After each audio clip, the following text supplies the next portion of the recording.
Hey there, Goa fans. Mark DJ Solitaire here with episode 65 of Retro Goa Explorations.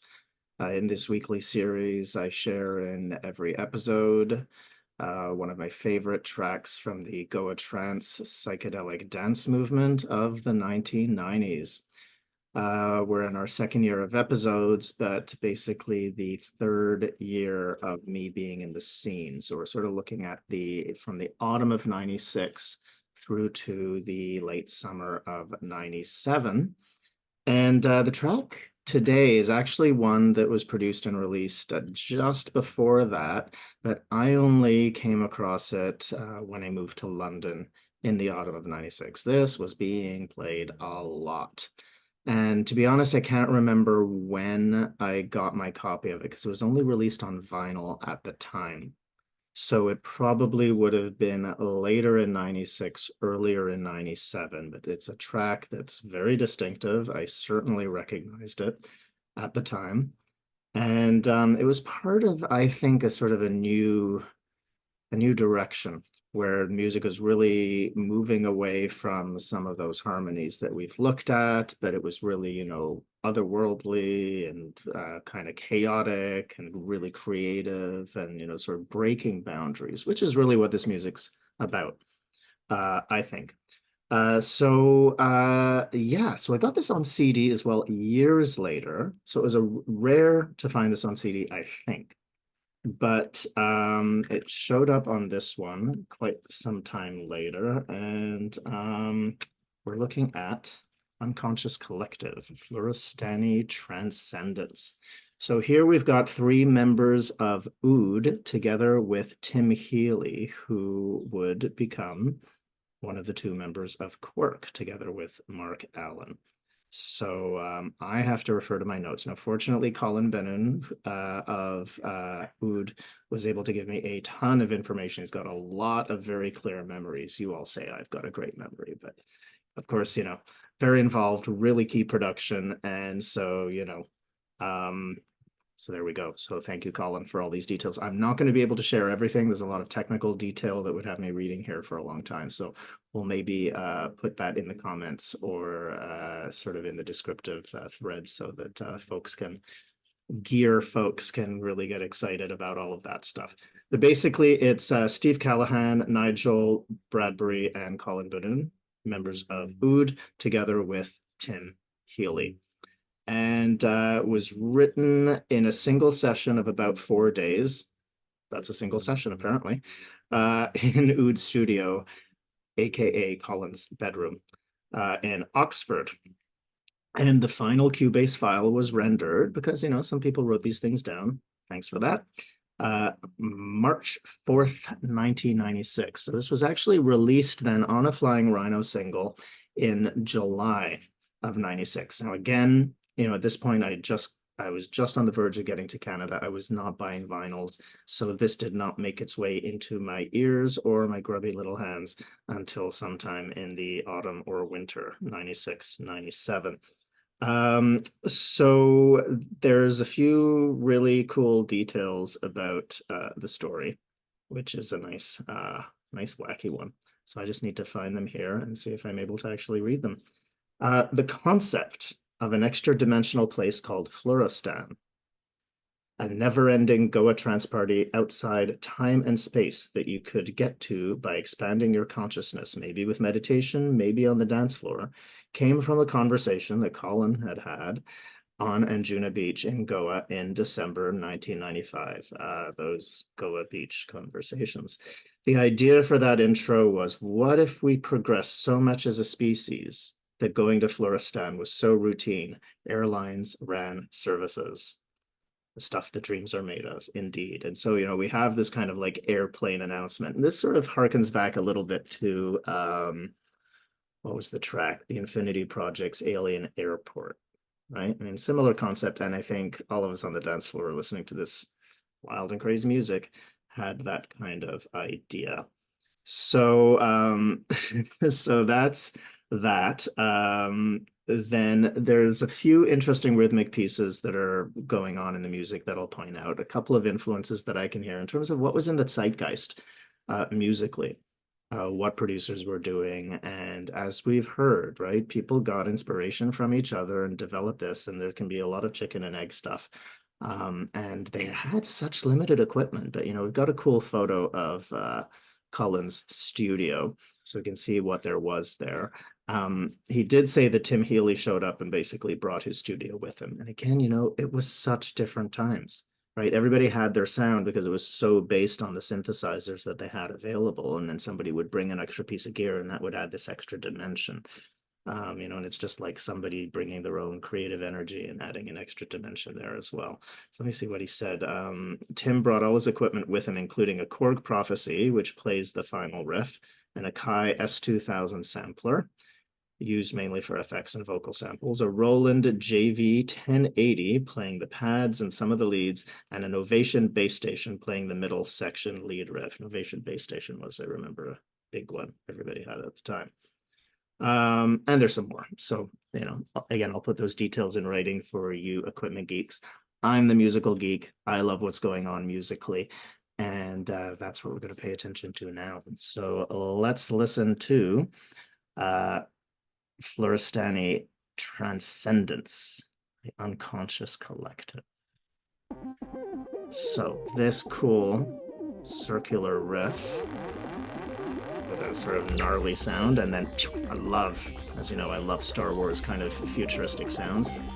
So again, a lot of different textures and sounds and harmonies going on. So love that rhythm. And then comes the kick. It's pretty quick.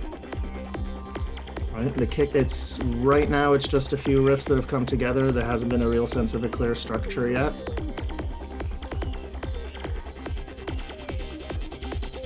Love that rhythm. Right, it's got a bit of a prana kind of feeling to it as well, right? We've heard before.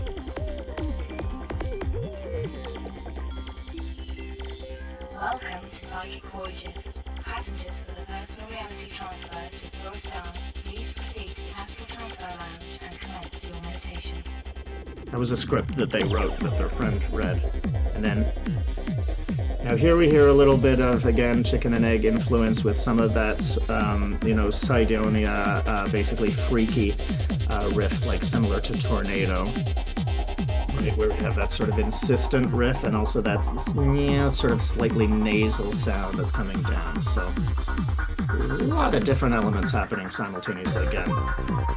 And this key riff, which has a real Star Trek kind of feel. Now notice how the rhythm changes.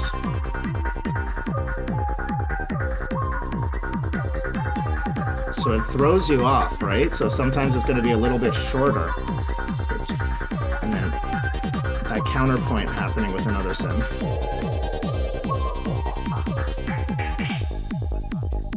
And now all of a sudden we're in this middle section, so no break or anything, just pew, you're somewhere else. So it's again like you've done this, travel. So unconscious collective.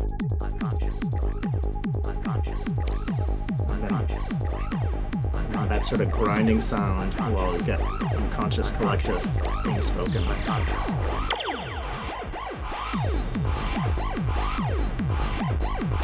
And this is, a little bit almost more techno, more basic, like really early trance. So it's just that kind of atonal grinding sound.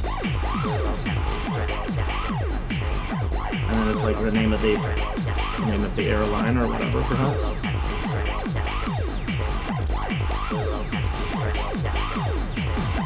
So a real robotic kind of sound, and that's going to lead into actually Quirk's first sound, right? Robotized, quite similar.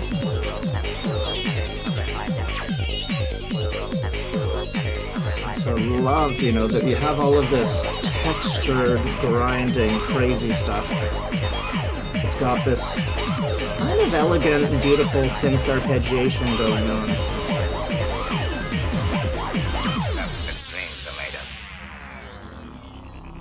Stuff the dreams are made of indeed, as he said. And again, a creative break. That kind of sound we would hear quite a bit at the time.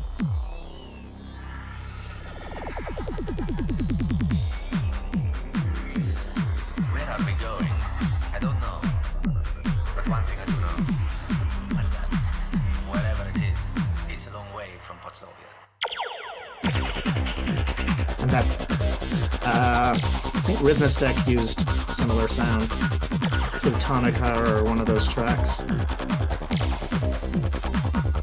Now, this harmonic bit is coming in. Oop, was, now it's disappeared again. And we have that rhythm.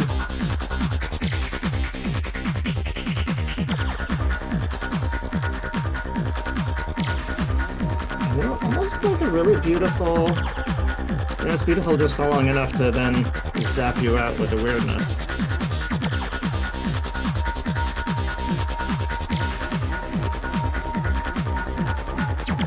Some very cool wah-wah-wah sounds going on there.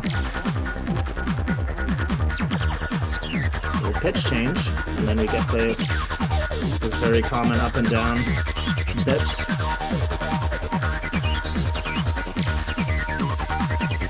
Build up. Back to the original key.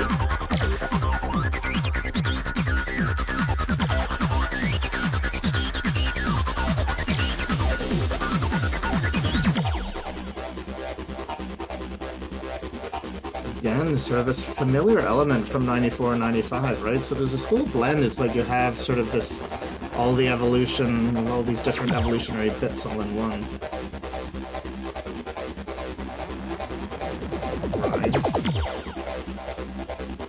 And then that kick build up.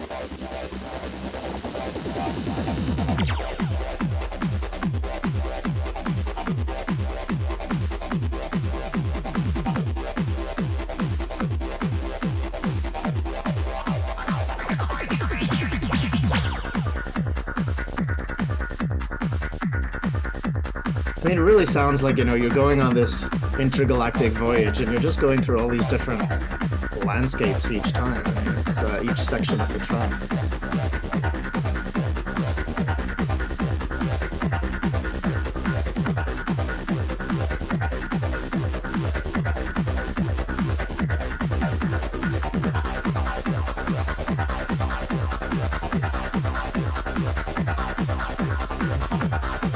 Love that.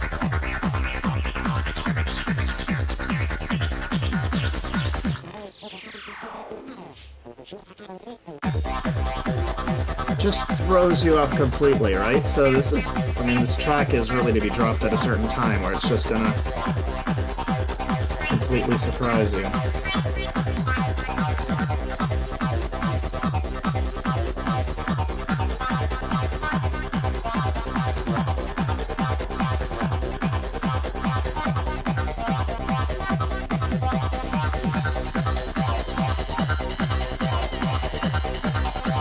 That familiar element from earlier.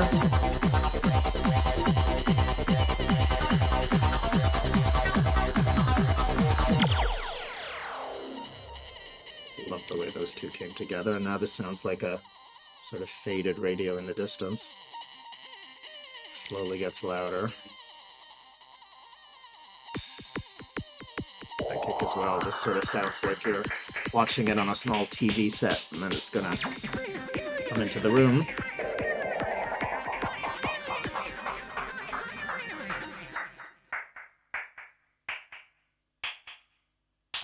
That was Colin saying uh-oh.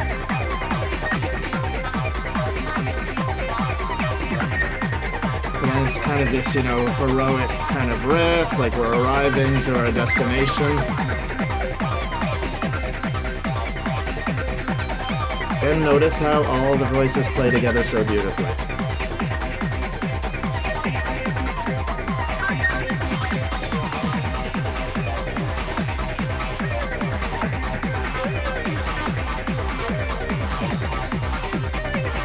See how the rhythm changed again? Just enough to throw you off, right? So it's not all locked down and anchored too much, right? There's a lot of freedom.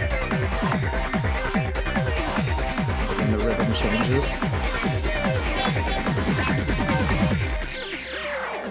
Love that sound. And the rhythm change.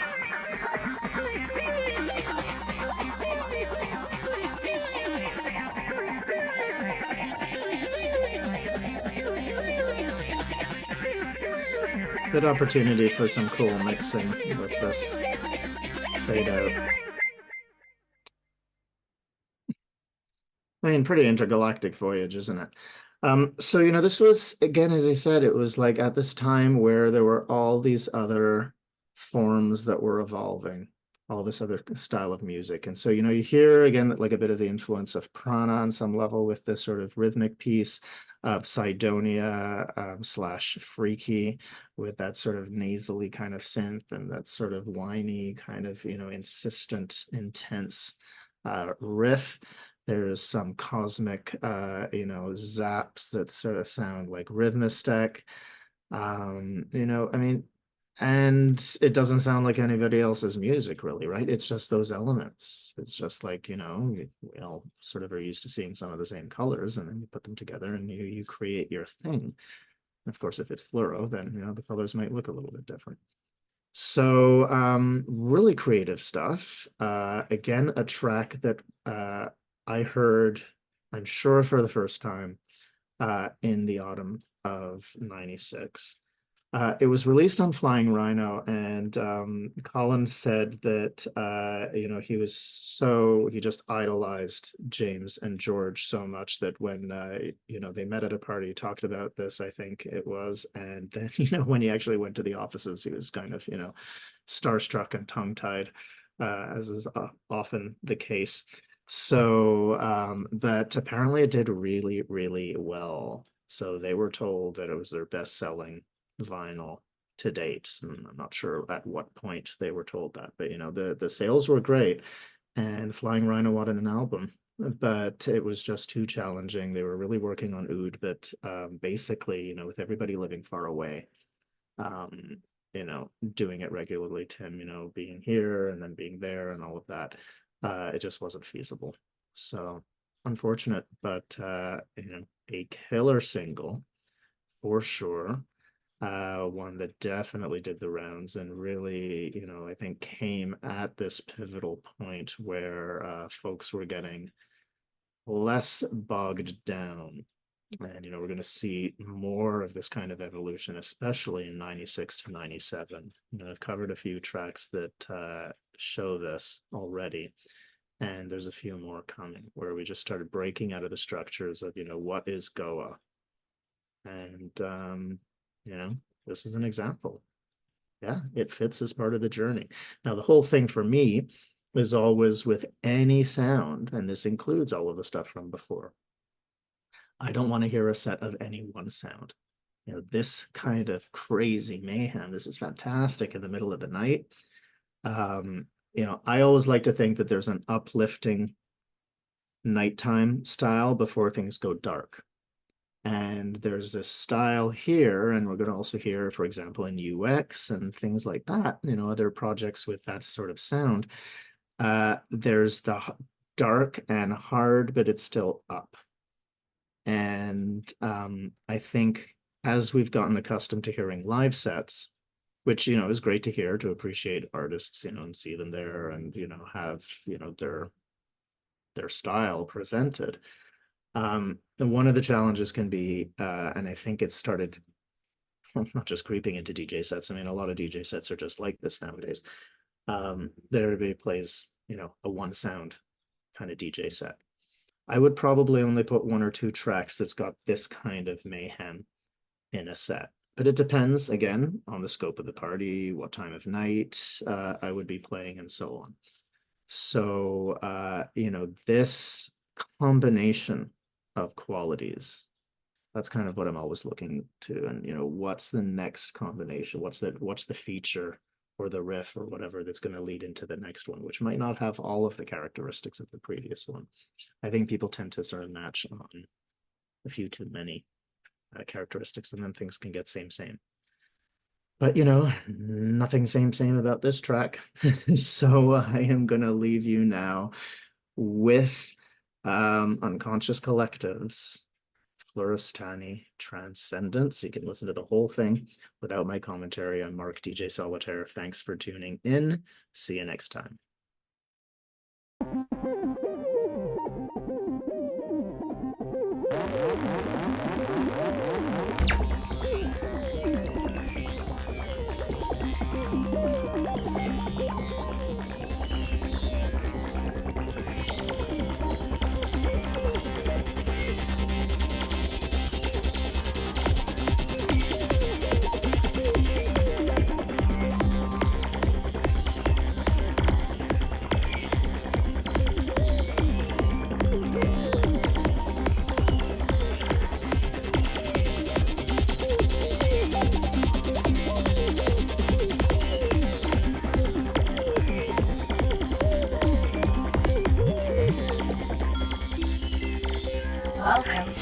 voyages. Passengers for the personal reality transfer to Fluorostani, please proceed to the Astral Transfer Lounge and commence your meditation.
Uh-oh.